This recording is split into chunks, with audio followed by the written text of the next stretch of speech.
Jadi ini kebalikannya ya, buku-buku yang ternyata di luar ekspektasi gue, yang setelah dibaca ternyata wah bagus gitu. Hey fellas, welcome back to my YouTube channel. My name is Saya. Di video ini gue akan menjawab pertanyaan-pertanyaan yang ada dalam Mid-Year Book Freakout Tag. Jadi gue tuh di tag sama Fatia, ini dia videonya. Link video Fatia gue taruh di kolom deskripsi bawah supaya kamu bisa kepoin jawaban-jawabannya. Karena ada lumayan banyak nih, 13 pertanyaan, jadi langsung aja kita mulai videonya. Berikut adalah buku-buku yang gue kasih rating 5 dari 5 bintang, dan karenanya otomatis jadi best book gue di tahun ini. Yang pertama, ada sebuah buku non-fiksi berjudul ini dia, Maybe You Should Talk to Someone, yang ditulis oleh Lori Gottlieb. Ini nggak heran, banyak yang suka sama buku ini, karena emang isinya tuh segitu bagusnya. Ini adalah sebuah autobiografi atau memoir penulisnya Lori Gottlieb yang adalah seorang psikolog atau terapis. Karena dia profesinya sebagai psikolog, maka isi bukunya ini kebanyakan adalah masalah-masalah yang dihadapi oleh pasien-pasiennya dan juga masalah yang dia hadapi dalam kehidupan pribadinya. Judul terjemahan dari buku ini kan kalau nggak salah Semua Orang Butuh Curhat ya, dan gue rasa judul itu menggambarkan dengan tepat isi buku ini karena ya seperti judulnya, semua orang termasuk psikolog juga butuh curhat, juga butuh menceritakan apa yang dia rasakan kepada psikolog lain atau terapis yang lain supaya bisa dibantu untuk memproses emosi-emosinya, memproses perasaan-perasaannya, dan memberikan sudut pandang lain terhadap masalah yang sedang dia hadapi. Ini gue suka banget. Pesan yang paling gue dapet atau paling gue inget dari buku ini adalah itu dia, bahwa semua emosi dan perasaan yang kita rasakan itu valid dan butuh untuk diproses supaya kedepannya tidak mengganggu keseharian. Kurang lebih garis besarnya seperti itu, detailnya kamu bisa baca sendiri di bukunya ya. Buku selanjutnya adalah novel mystery thriller, judulnya The Death of Mrs. Westaway yang ditulis oleh Ruth Ware. Intinya gue suka banget sama buku ini, setelah tahun lalu gue baca The Turn of the Key dan suka banget, terus baca yang ini juga lagi-lagi tidak mengecewakan. Gue udah menyampaikan semua impresi ketika membaca buku ini di video reading vlog yang ini ya, kalau bisa nonton di situ. Selanjutnya juga adalah novel mystery thriller, judulnya Lock Every Door yang ditulis oleh Riley Sager. Sama, ini juga gue udah bikinin satu video review khusus yang membahas semua-muanya detailnya tentang buku ini, ada di sini kalau bisa nonton di situ. Berikutnya adalah ini dia, Devotion of Suspect X-nya Keigo Higashino, sebuah buku yang direkomendasiin ke gue oleh banyak orang gitu ya, dan ternyata memang sesuai dengan hype-nya ya, emang segitu bagusnya. Ini gue bahas di video wrap up, nanti gue tulis di linknya di kolom deskripsi bawah ya, karena gue lupa wrap up bulan apa. Kalau untuk buku nggak ada, tapi kalau untuk komik ada ini dia, Let's Have Some Soup yang volume ke-6. Ini adalah volume terakhir yang dicetak oleh penerbitnya, yaitu Alex Media, tapi sebenarnya ceritanya tuh masih bersambung. Tapi ya udah deh, anggap aja ini adalah volume penutup. Dan ini adalah volume penutup yang manis. Gue suka banget sama interaksi kedua tokoh utamanya, Zen dan Yae. Padahal di sini tuh interaksi mereka udah mulai sedikit berkembang gitu. Gue penasaran bagaimana ke depannya, tapi nggak apa-apa. Di volume yang ini bener-bener manis karena ada kedatangan sahabat-sahabat ayahnya Zen dari luar negeri, dan masakan-masakannya juga ada sedikit nyisipin masakan luar negeri. Jadi gue suka banget semuanya yang ada di sini. Ada beberapa sih sebenarnya. Kalau ngomongin TBR banyak. Jadi ada ini dia, The Bloody Rose-nya Daras Resviandira. Bloody Rose ini ceritanya tuh tentang seorang detektif swasta perempuan bernama Reina yang diminta untuk menangani kasus pembunuhan berantai oleh buronan 009 alias Bloody Rose gitu. Tapi seiring Reina menyelidiki kasus itu justru membuka tabir masa lalu Reina yang telah lama terlupakan. Blurb-nya menarik, makanya gue penasaran. Terus ada ini dia, Pesta Bunuh Dirinya Daniel Ahmad. Ini juga baru terbit ya, awal-awal tahun kemarin. Terus juga ada ini, Legenda Perompak Naga buku keduanya yang berjudul Reinkarnasi Burung Langit. Ini juga gue penasaran. Kemudian selanjutnya ada Heartbreak Motel Kak Ika Natasha. Ini juga terbit di awal-awal tahun kemarin dan bener-bener penasaran sih ini. Yang pertama tentu saja ada novelnya Akio Shirakawa Sensei yang akan terbit versi terjemahan Indonesianya, yaitu Cinderella Addiction. Terus juga masih dari penerbit Haru adalah Cursed Bunny-nya Bora Chang. Ya, itu katanya baru akan terbit akhir tahun nanti. Jadi udah nggak apa-apa deh, sabar aja nunggu. Itu untuk yang di Indonesia. Oh, sama satu lagi gue penasaran sama versi hardcover-nya Laut Bercerita yang katanya ada tambahan beberapa ilustrasi cantik di dalamnya. Kalau untuk terbitan internasional atau luar negeri, tentu saja gue nungguin buku ke-6 dari seri Cormoran Strike, The Ink Black Heart, sama novelnya Rothware yang The It Girl. Buku-buku yang ternyata tidak sesuai dengan ekspektasi gue gitu ya. Yang pertama ini ada Rumah Bunuh Diri. Ini gue padahal udah penasaran banget pas lihat teasernya di Instagram penerbit Naura gitu ya. Tapi setelah gue baca, ternyata isinya bukan pure thriller atau pure mystery, tapi lebih dominan romance-nya. Dan romance-nya tuh romance remaja gitu, anak-anak SMA. Terus kemudian buku kedua ada My Lovely Wife. Ini dia, ini bukunya udah gue unhaul kemarin. Ini sebenarnya narasinya engaging, terus juga page turner, akan tetapi gue nggak serak sama situasi keluarga yang ada dalam buku ini. Terus juga endingnya menutup ketidak masuk akalan dari keseluruhan ceritanya. Jadi ya karena sebel akhirnya gue unhaul aja bukunya kemarin. Kemudian selanjutnya ada ini The Maidens yang ditulis oleh Alex Michaelides. Ini karena apa ya, kekecewaan gue yang paling utama adalah plot twistnya tidak se-wow buku pertamanya. Ya meskipun bisa dipahami lah ya, nggak mungkin setiap buku yang ditulis oleh satu penulis itu jadi mega hit atau benar-benar bikin memukau dengan cara yang sama. Tapi ya tetap gue tidak bisa menutupi kekecewaan tersebut. Alah.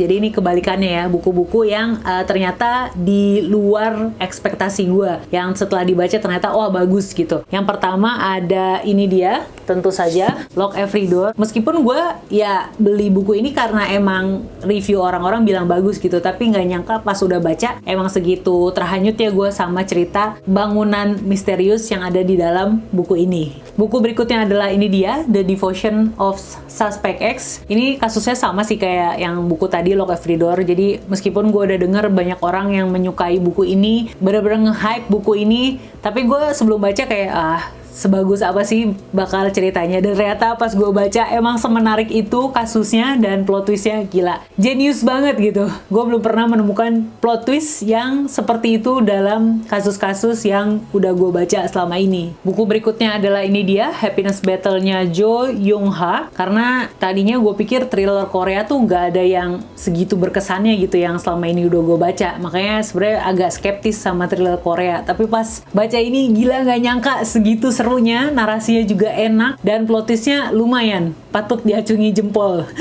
Meskipun nggak terlalu original, tapi kayak pas nyampe bagian plot twist gue, oh jadi itu selama ini yang bikin pembaca merasa ditipu. Ini terus juga satu lagi, ini bukan buku tapi komik, yaitu Mob Psycho 100. Gue baru baca buku pertamanya, baru baca volume pertamanya, tapi sebenarnya gue udah nonton animenya dan gue nggak nyangka ya, padahal itu gambarnya kayak ya ampun, bukan tipe gambar yang gue suka gitu, tapi pas gue nonton animenya bagus men. Ceritanya tuh bagus, makanya gue memutuskan untuk mau membaca versi komiknya. Meskipun yang volume 2 tuh susah banget nyarinya, jadi kalau teman-teman ada yang tahu menemukan Mob Psycho volume 2 di marketplace, please banget kasih tahu ya, tulis di kolom komen di bawah, gue butuh volume 2-nya. Karena kalau nggak baca volume 2 langsung ke volume 3 kayak aneh gitu.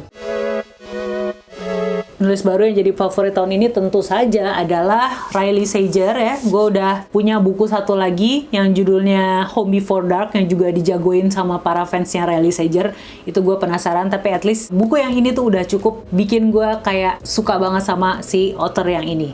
Kemudian satu lagi ada ini dia, Rothware. Karena di video Meteor Book Freakout Tech tahun lalu gue belum menyebutkan Rothware, jadi di tahun ini gue harus menyebutkan bahwa Rothware adalah penulis favorit gue saat ini. Ya sebenarnya nggak crush amat sih.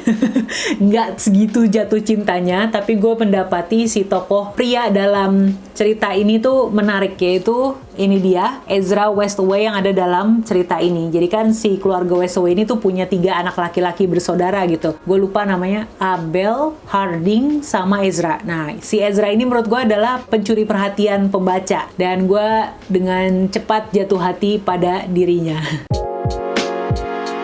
Karakter-karakter yang gue temukan di tahun 2022 ini, beberapa yang jadi favorit gue adalah ini dia, Koizumi. Koizumi, wah ini nggak jelas gambar Koizuminya, yang ini deh. Ini dia, Koizumi yang ada dalam seri Miss Koizumi Loves Ramen Noodles. Karena apa ya? Karena tokohnya tuh cuek gitu, cuek, dingin. Mungkin gue suka gitu ya sama tokoh-tokoh atau karakter-karakter yang punya sifat seperti itu. Begitupun Shigeo alias Mob yang ada dalam seri Mob Psycho 100. Ini kedua karakter ini gue suka banget sih.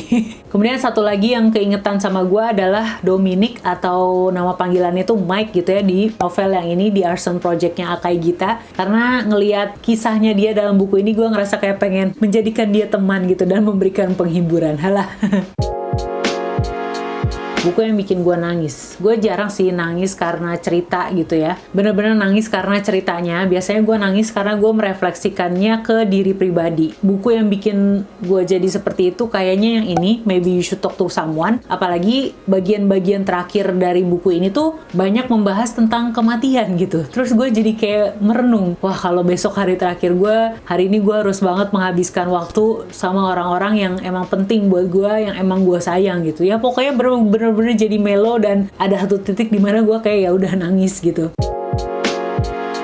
Pertanyaan berikutnya adalah kebalikannya, yaitu buku-buku yang bikin gue happy pas lagi bacanya. Kalau buku belum kepikiran, tapi kalau komik yang bikin gue happy pas bacanya adalah ini dia, seri Miss Koizumi Loves Ramen Noodle. Gue suka karena apalagi kalau bukan karena topik yang dibahas adalah tentang makanan favorit gue, yaitu ramen. Dan yang kedua, gue juga suka bagaimana dinamika antara tokoh utamanya Koizumi dengan 3 orang tokoh perempuan lainnya di dalam sini gitu. Jadi ya gue suka aja gitu bagaimana Koizumi yang dingin, sementara di sisi lain ada satu tokoh yang bener-bener agresif gitu, pengen banget ngajakin dia temenan. Terus satu lagi yang juga topiknya itu tentang makanan adalah ini dia, Hiroshi Nohara Slime Style. Ini beneran bikin happy, selain tentu saja karena makanan-makanan yang ada di dalam sini, kedua juga karena tingkahnya si Hiroshi Nohara ini kadang bikin gue bisa sampai ketawa ngakak. Dan kalau buku mungkin ini ya yang bikin gue happy, karena sebagai orang yang tinggal di Jakarta dengan hawa yang begitu panas,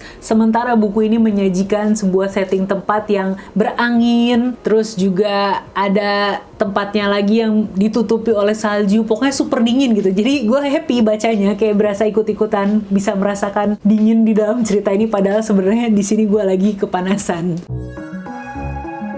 Ada beberapa, tadi udah juga ditunjukin beberapa ya, yaitu ada ini dia, sequelnya Legenda Perompak Naga yang reinkarnasi burung langit, ya kan? Lihat deh, ya ampun, cantik banget ya. Ini belum gue buka plastiknya karena takut kotor, jadi tapi semoga tidak mengurangi kecantikan di mata teman-teman.